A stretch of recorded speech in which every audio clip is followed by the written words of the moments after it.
Informasi terbaru, 1 dari 3 penumpang minibus yang terjun ke Sungai Laekombih di Kabupaten Papak Barat, Sumatera Utara ditemukan. Korban ditemukan dalam kondisi meninggal dunia.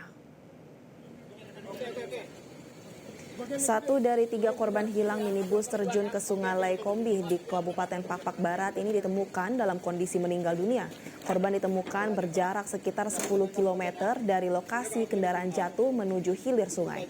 Usai dievakuasi, korban langsung dibawa menuju RSUD Subulus Salam guna proses identifikasi lanjut oleh pihak yang berwajib. Evakuasi berlangsung penuh tantangan karena medan yang curam serta banyaknya bebatuan besar di sepanjang aliran sungai.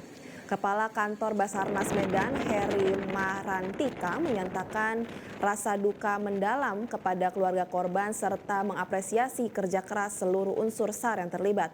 Setelah penemuan ini, tim SAR gabungan masih terus melanjutkan operasi pencarian 2 korban lagi. Saat ini tim SAR memperluas area penyisiran di sepanjang aliran sungai dan jurang Laekombih.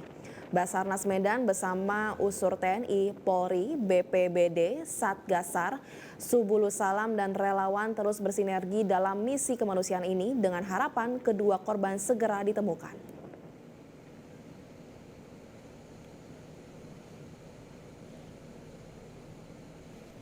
Jelajahi cara baru mendapatkan informasi. Download Metro TV Extend sekarang.